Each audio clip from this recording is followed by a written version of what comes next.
Neste vídeo nós veremos o que é judaísmo, o que é cristianismo e quem eram ou que são os judaizantes. Então, fique comigo neste vídeo e vamos aí mergulhar neste importante assunto. Fique até o final, curta, compartilhe e assim você estará também nos ajudando. Então vamos lá.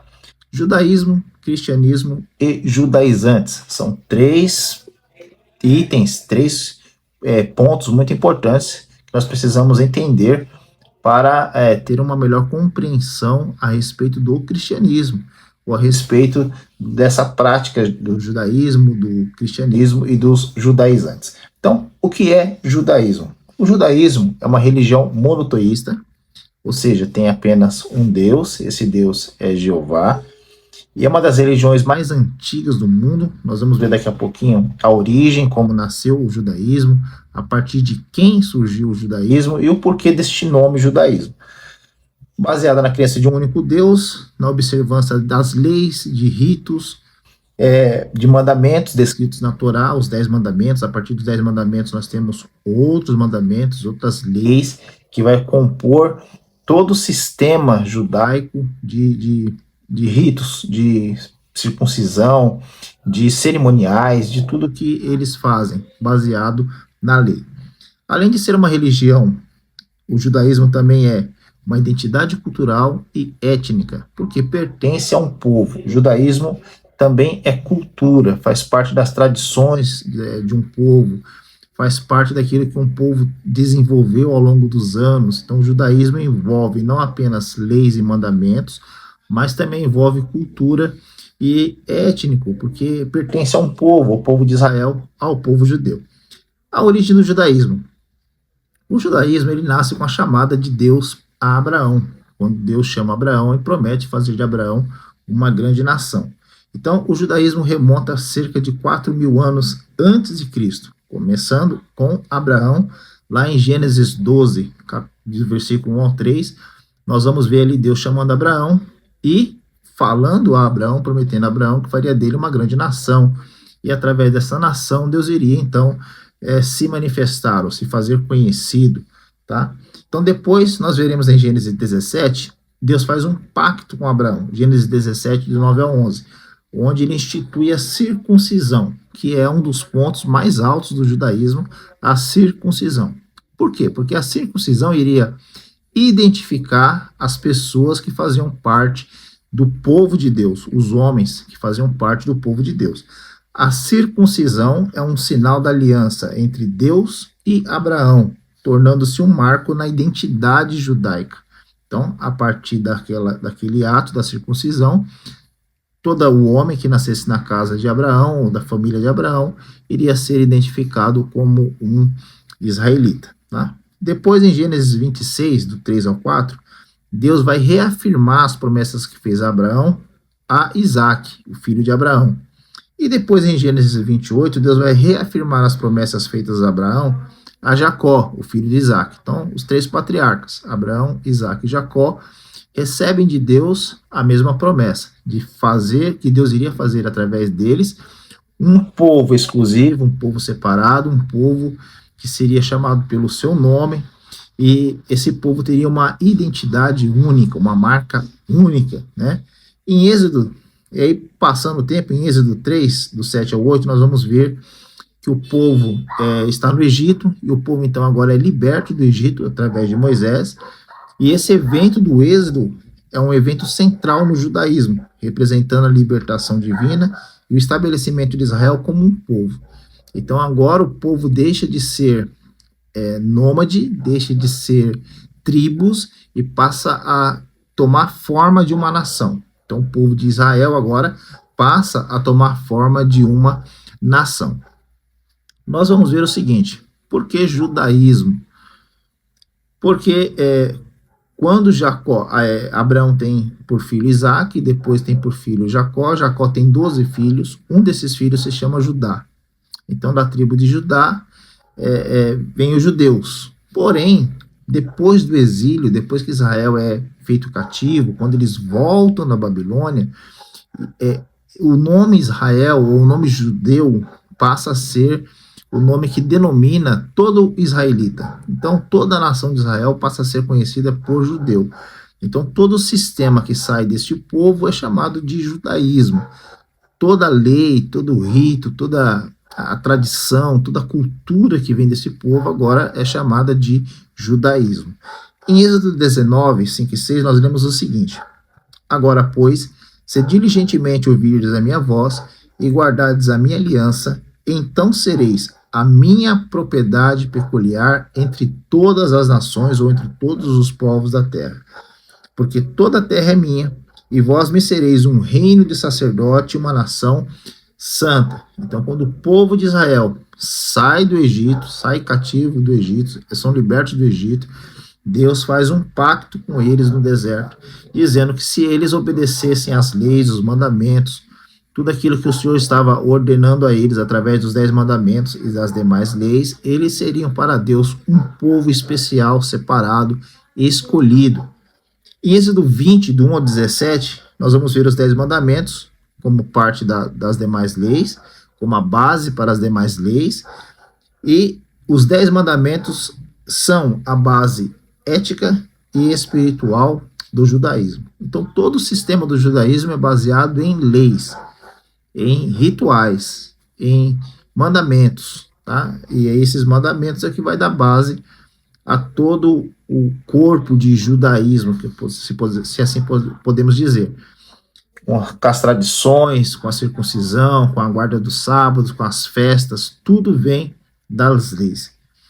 Em Deuteronômio 6, do 4 ao 5, nós temos a seguinte declaração: Ouve, Israel, o Senhor nosso Deus é o único Senhor. Amará, pois, o Senhor teu Deus de todo o teu coração, de toda a tua alma, de todas as tuas forças. Esse texto é conhecido como Shema, ou Shamá, e esta é a declaração central da fé judaica. Então, para os judeus, existe apenas um Deus, um único Deus, um único Senhor, que estabeleceu as leis, estabeleceu as regras para que o povo andasse e vivesse por elas. Depois disso, lá em Josué, nós vamos ver que Josué convida o povo, já no finalzinho da sua vida, já bem velho, Josué convida o povo, chama o povo para um concerto, para uma fala. E em Josué, capítulo 24, versículo 15, nós vamos ver que Josué chama o povo, esclarece para o povo as conquistas, tudo que havia acontecido, e diz para o povo: olha, vocês podem servir o Deus que vocês quiserem, porém eu e a minha casa serviremos ao Senhor. Essa declaração de lealdade exclusiva a Deus consolida o judaísmo como religião e estilo de vida. Porque quando Josué diz para o povo: o que vocês preferem, servir os outros deuses ou servir a Jeová, servir o único Deus verdadeiro, o povo então decide servir a Deus verdadeiro, reafirmando ali o pacto existente. Estas passagens bíblicas estabelecem os fundamentos do judaísmo, como religião, cultura e identidade espiritual, destacando a sua origem divina e as suas alianças como as figuras-chave de Abraão, Isaac, Jacó e Moisés. O judaísmo hoje é praticado por milhões de pessoas em todo o mundo e mantém as suas tradições, enquanto se adapta às mudanças culturais e históricas. Então, o judaísmo nada mais é de que uma religião fundamentada, nascida exclusivamente do povo judeu, que tem as suas leis, tem as suas regras, tem as suas tradições, tem as suas culturas, tem a sua identidade como nação, identidade cultural. Isto é o judaísmo, certo? Essas leis podem ser encontradas na Torá, nos livros de Levítico, Números, Deuteronômio, e se encontra ali toda a base legal do judaísmo. Ok? Então, o judaísmo é isso. E o cristianismo? O cristianismo é uma religião monoteísta também, porque acredita-se apenas em um Deus, mas essa religião é baseada na morte, na vida, na morte e na ressurreição de Jesus. E toda a base legal para o cristianismo se encontra no Novo Testamento. O cristianismo não tem ligações com o judaísmo. Ele nasce de um contexto judaico, né? Porque Jesus era judeu, os apóstolos eram judeus, a igreja, nos primeiros anos da sua existência, era formada por judeus, mas isso logo se rompe, porque o judaísmo não tem bases, não tem fundamentação no judaísmo. O judaísmo é uma coisa, sacrifícios, circuncisão, pactos. Já o cristianismo é baseado numa nova aliança. Jesus estabeleceu uma nova aliança, é graça, é favor imerecido, é somente através de Jesus, né? No judaísmo você encontra Deus através dos sacrifícios, dos sacerdotes, de intermediários humanos. No cristianismo, não. No cristianismo, a única forma de se chegar a Deus é através de Jesus. Ele é o caminho, a verdade e a vida. Ele é o fundador do cristianismo. E por que chama cristianismo? Por causa do nome Cristo. Em Antioquia, mesmo que de uma forma pejorativa, os seguidores de Jesus passaram a ser conhecidos como cristãos. Tá? E daí vem o cristianismo. Então, o cristianismo é uma religião, o cristianismo é um segmento dos seguidores de Cristo, daqueles que professam Jesus, daqueles que seguem a Jesus chamado o Cristo. Então, o cristianismo não é uma parte do judaísmo, não tem nada a ver com os ritos, com as culturas, com as leis, nada. O cristianismo é algo totalmente diferente e inovador, totalmente diferente do judaísmo. O cristianismo é uma nova forma de contato com Deus que acontece somente através de Jesus. O cristianismo tem as suas promessas baseadas na salvação em Jesus. Tá? O conceito do cristianismo é todo baseado em Jesus, nos seus ensinamentos. Então, os 4 evangelhos vão mostrar os ensinamentos de Jesus e as cartas, epístolas, todo o restante do Novo Testamento vai como se fosse explicar ou retransmitir esses ensinamentos de Jesus, disseminando o ensinamento de Jesus. No livro de Atos nós vamos ver a igreja missionária, a igreja que expandiu o evangelho, a igreja que faz missões, e aí o nome de Jesus vai sendo levado e o cristianismo vai tomando corpo, vai tomando forma e vai crescendo. Então, a promessa maior do cristianismo é a salvação através de Jesus. Ele é a nova aliança, ele é o novo pacto, ok? Então, Jesus iniciou seu ministério com a pregação do reino de Deus, demonstrando autoridade por meio de milagres e ensinamentos. Nós podemos ver em Marcos, capítulo 1, versículo 15, Jesus diz: o tempo está cumprido, eis que vos é chegado o reino de Deus. Então, o reino de Deus é a mensagem principal do evangelho. Quando Jesus vem, ele transmite essa mensagem, essa boa nova de esperança, esse evangelho, essa boa nova, que é a chegada de um novo concerto, de um novo pacto, de uma nova aliança, que é o cristianismo. A morte de Jesus na cruz é o ponto central do cristianismo, visto como sacrifício pelos pecados da humanidade. A morte e a ressurreição, ok? 1 Coríntios 15, 13 e 4 diz o seguinte: Cristo morreu pelos nossos pecados, segundo as Escrituras, foi sepultado e ressuscitou ao 3º dia. Então, a morte e a ressurreição de Jesus é o fundamento do cristianismo. É ele que garante toda a continuação do cristianismo. O cristianismo como movimento, ele começa no dia de Pentecostes, quando o Espírito Santo desceu sobre os discípulos.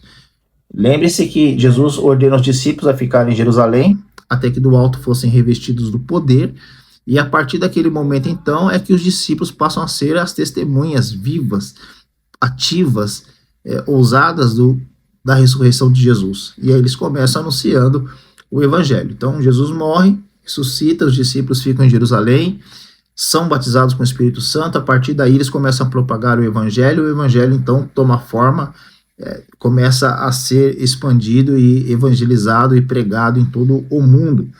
Então, este evento do Pentecoste marca o início da igreja em geral, né, da igreja como nós conhecemos hoje. A partir daí, o cristianismo passa a ser propagado a todas as nações, como o evangelho de Jesus, ou as boas novas. Que boas novas é essas? Jesus é o Salvador. Somente através de Jesus é possível alcançar a salvação. Jesus nos oferece a salvação por graça. Não é necessário mais obras, não é necessário leis, não é necessário rituais, não é necessário sacrifícios. Agora é tudo através de Jesus. O cristianismo é uma fé centrada em Jesus Cristo, cuja morte e ressurreição oferecem salvação e reconciliação com Deus. Surgiu como cumprimento de todas as promessas do Antigo Testamento. Que promessas são essas? Promessas de um Messias, a promessa de um Salvador. Okay? Então, o cristianismo não tem nada a ver com o judaísmo, E o cristianismo, então, está baseado em Jesus Cristo. O judaísmo é leis, é cultura, é tradição, são rituais pertencentes a um povo, o povo judeu, como nós conhecemos hoje. O cristianismo é universal. O cristianismo é para todos. O cristianismo é através de Jesus. Então, são seguidores de Jesus, levando a mensagem de Jesus, apresentando Jesus e aguardando Jesus que há de vir. E os judaizantes. Quem eram os judaizantes ou quem são os judaizantes? Os judaizantes eram judeus que aceitaram a Jesus, se converteram ao evangelho, ao cristianismo, porém eles pregavam que para ser salvo era necessário ter Jesus, mas também era necessário guardar a lei de Moisés e cumprir com o que a lei dizia. Então, olha só, os judaizantes aparecem no contexto da igreja, aparecem dentro da igreja, como judeus convertidos ao cristianismo, porém não deixaram as práticas judaicas e exigiam que os gentios, quem são gentios? Todos aqueles que não são judeus.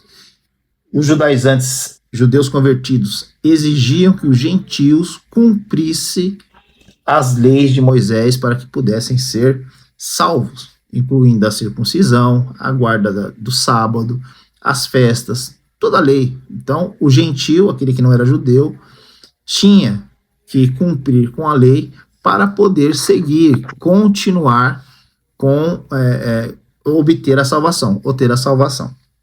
Então, os judaizantes surgem no contexto da expansão do cristianismo.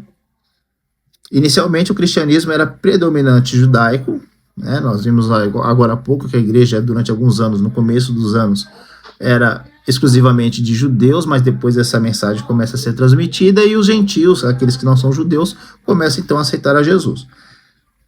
E eles então queriam impor as leis judaicas a este grupo de gentios. Atos 15:1 vai nos dizer o seguinte: então alguns que tinham descido da Judéia ensinavam os irmãos, os gentios, se não vos circuncidardes conforme o costume de Moisés, não podeis ser salvos. Olha só que coisa. Eles estavam dizendo aos gentios que estavam aceitando a Jesus que se eles também não guardassem a lei, eles não seriam salvos.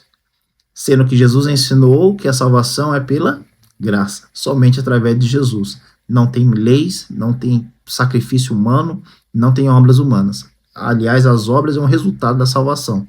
Não, as obras não salvam, mas elas são um resultado da salvação. Então, este versículo, Atos 15:1, ele evidencia que alguns judeus convertidos insistiam que a circuncisão e a obediência à lei de Moisés eram essenciais para a salvação. E aí nós vamos ver Paulo enfrentando esses judaizantes em várias ocasiões, inclusive a carta aos Gálatas é uma defesa da fé cristã contra os judaizantes, contra esse ensinamento de Jesus e lei, Jesus e a lei de Moisés, graça e obras. Então, graça e lei, Paulo vem combater isso aí. Por exemplo, em Gálatas 1, Paulo vai dizer, versículos 6 e 7, estou admirado de que tão depressa estejais passando daquele que vos chamou da graça de Cristo para outro evangelho, o qual não é outro, mas alguns que vos perturbam e querem perverter o evangelho de Cristo. Paulo chama esse ensinamento dos judaizantes de que é necessário ter fé em Jesus, mas também cumprir a lei, de outro evangelho. Então, os judaizantes estavam pregando um outro evangelho, ocasionando requisitos, adicionando requisitos à mensagem da salvação pela fé. Paulo, então, vai combater isto. É feito um concílio em Jerusalém, em Atos 15. Paulo está presente, Barnabé está presente, Tito está presente, Pedro, Tiago e João estão presentes. Então, Pedro faz uma defesa da fé, do evangelho, dizendo que ele foi o primeiro a pregar para os gentios. E depois ele defende Paulo em seus argumentos, e tanto Pedro como Tiago como João vão apoiar Paulo na questão da graça, do ensinamento do evangelho verdadeiro, dizendo que os judaizantes estavam completamente errados, né? Em Atos 15, 10 e 11 diz o seguinte: agora, pois, por que tentais a Deus, pondo sobre o pescoço dos discípulos um jugo que nem nossos pais nem nós pudemos suportar? Mas cremos que somos salvos pela graça do Senhor Jesus, como também eles. Então, Pedro defende que a salvação é pela graça e não pelas obras da lei. Em Atos 15, 19 e 20 vem a decisão. Por isso julgo que não se deve perturbar aqueles dentre os gentios que se convertem a Deus, mas escrever-lhes que se abstenham das contaminações aos ídolos, da imoralidade sexual e do que é sufocado do sangue. Então a decisão final do concílio em Jerusalém, em Atos 15, foi de não impor a lei judaica aos gentios, dando apenas algumas restrições básicas contra a imoralidade sexual, contra as coisas contaminadas aos ídolos e etc. Então, Paulo, Pedro, Tiago, João vão ser categóricos em afirmar que a salvação é pela graça e ninguém precisa mais cumprir a lei de Moisés. Salvação é somente através de Jesus e Jesus é suficiente para a salvação. Então, os judaizantes acreditavam que a circuncisão era necessária para a salvação, era preciso observar as leis, inclusive as leis dietéticas e os rituais judaicos. A lei de Moisés era essencial para a justificação, mesmo após a vinda de Jesus. E aí, então, os apóstolos vão rejeitar essas doutrinas, vão rejeitar esses ensinamentos. E Paulo escreve em Efésios 2:8, porque pela graça sois salvos por meio da fé, e isso não vem de vós, é dom de Deus, não vem das obras para que ninguém se glorie. Então, salvação através pela fé. Os judaizantes representavam um grande desafio à igreja primitiva. E hoje, na atualidade, nós temos os judaizantes atuais, que também tentam incluir na fé cristã, no cristianismo, ritos, tradições, celebrações, símbolos judaicos à fé cristã, sendo que nada disso é necessário. Querem misturar no culto cristão símbolos judaicos, como a arca, vestimentas, o talite, né, o manto, tudo que é sofá, o toque ali das trombetas, querem incluir essas coisas no culto cristão, na adoração cristã, e isto não é necessário. Então, a igreja atual ela não tem nenhuma ligação com o judaísmo. A igreja, o cristianismo, não tem nenhum contato com símbolos judaicos. O símbolo cristão é a cruz de Cristo. O símbolo cristão é Jesus. Jesus é suficiente, Jesus deve ser adorado. E o próprio Jesus vai dizer que Deus procura os verdadeiros adoradores, e os verdadeiros adoradores o adoram em espírito e em verdade. Então, está aí a diferença entre judeus, o judaísmo, o cristianismo e os judaizantes. Que Deus te abençoe em Cristo Jesus e até o próximo vídeo.